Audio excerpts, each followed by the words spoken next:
山で酒呑童子を討ち取り、首を都へ持ち帰った後、源頼光はこれで悪夢は終わったと思っていました。しかしその夜から頼光は何度も飛び起き、冷や汗で眠れない日々が続きます。夢の中で切り離されたはずの酒呑童子の首がまだ笑い、その後ろにさらに強い憎しみを宿した小さな影が立っていました。頼光がその影に切りかかると、影は雪の中に溶け、まだ待っているぞとささやいて消えます。今日お話しするのはその影の正体、酒呑童子の最後の残り火と呼ばれる鬼、鬼道丸。雪の中に潜み、ただ一度の復讐の機会だけを頼光に狙い続けた存在です。これは大江山のような大戦ではありません。物音一つしない駆け引きで、たった一度の油断が命取りになる戦いでした。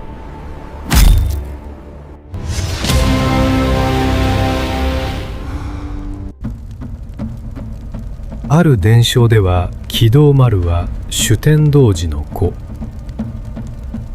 別の伝承では、大江山から生き残った家来とされています。しかしどの説でも鬼道丸が源頼光に深い恨みを抱いている点は共通です。酒呑童子が力そのものの鬼なら、鬼道丸は復讐の影。時を待ち潜み続ける鬼でした。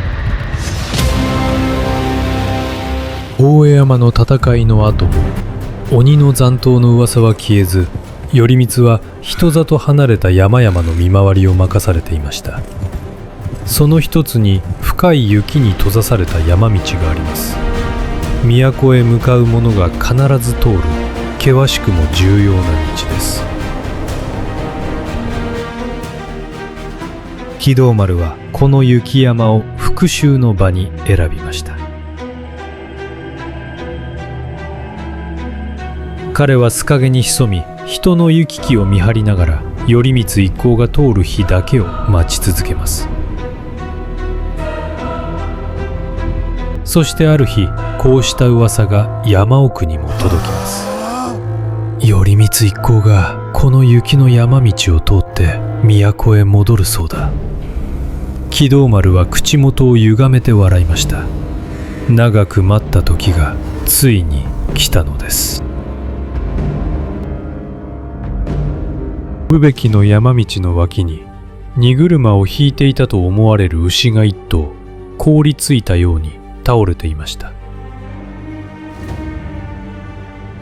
通りがかりの者にはそれは寒さと疲れで死んだ牛にしか見えません。しかしその死体の中には鬼が潜んでいました。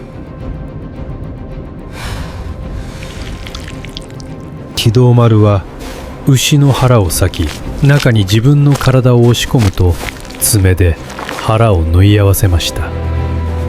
冷えた皮と肉の下に身を隠したのです。そして雪の中でじっと横たわり、頼光の一号が近づくのを待ちます。牛の死体を食い破り、一瞬の隙を狙って一撃で仕留めるつもりでした。静まり返った雪山には風のうなりと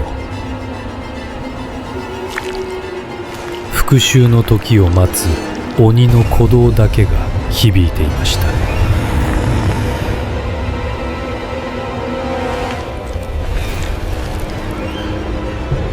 この物語が少しでも面白いと感じたら、高評価とチャンネル登録で他の日本の伝説も一緒に楽しんでいただけると嬉しいです。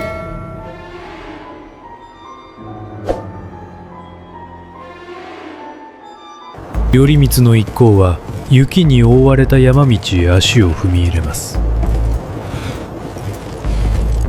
冷たい風が鎧を打ち、足元は滑り、視界は薄い霧に包まれていました。馬の足元に気をつけろ。谷に落ちるな。頼光はそう声をかけながら前方を睨み続けます。その時、坂田の金時が手綱を引き、道端を指さしました。頼光様、あそこに牛の死体が。渡辺の綱も目を細めます。妙ですね。周りの雪がほとんど溶けていない。まだ暖かいのかもしれません。頼光は黙って牛を見つめます。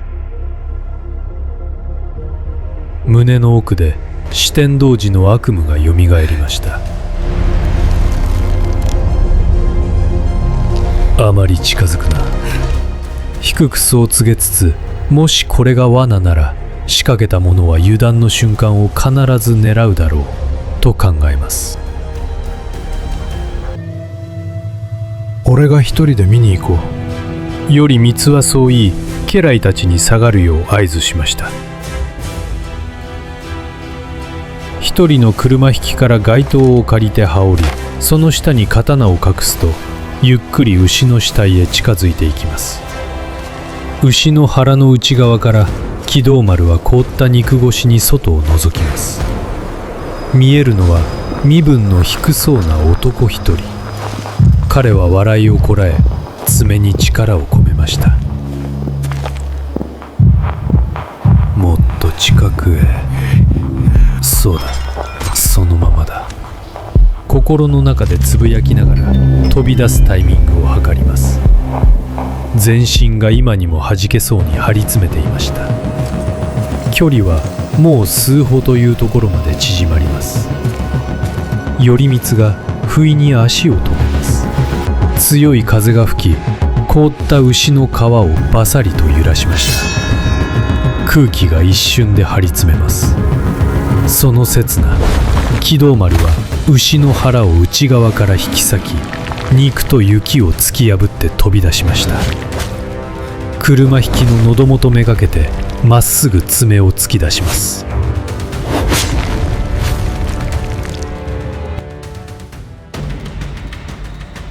しかし響いたのは悲鳴ではなく、鞘から歯が抜ける鋭い音でした。待っていたぞ、木道丸。頼光の目が光り、街灯の下から抜き放たれた刀が稲妻のように走り、そのまま鬼の胸を貫きます。鬼の血が白い雪の上に鮮やかに飛び散りました。木道丸は方向を上げ、その巨体を支えきれずに崩れ落ち、辺り一面を真っ赤に染めていきます。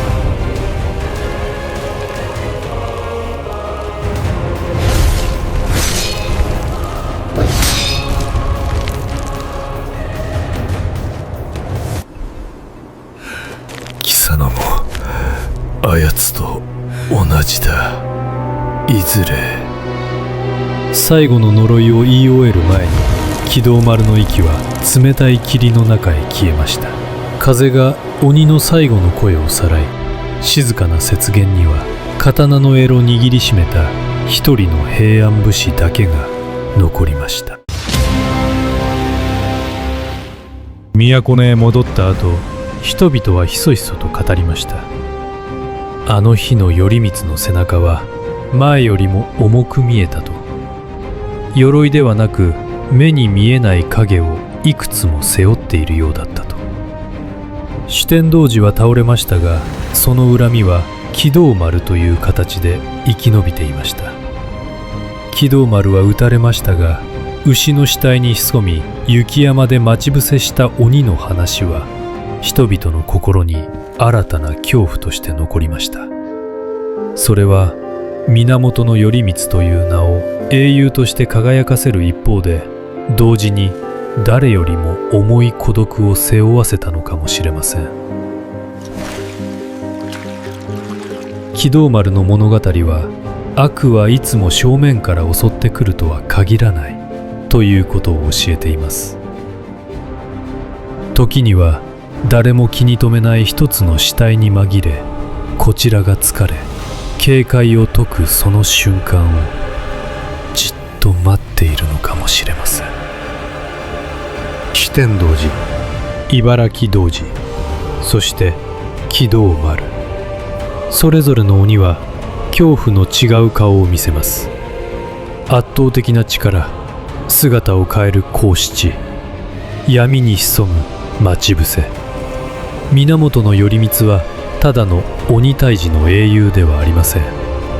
自らが切り伏せた鬼たちの記憶とその影が生む悪夢の両方を一生背負い続けた男でもありました。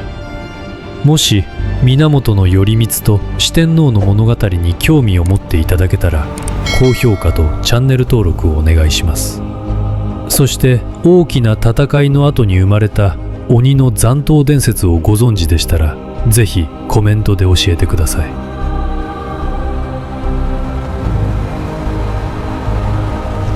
では次に人気のない場所で道端に横たわる動物の死骸を見つけたときは、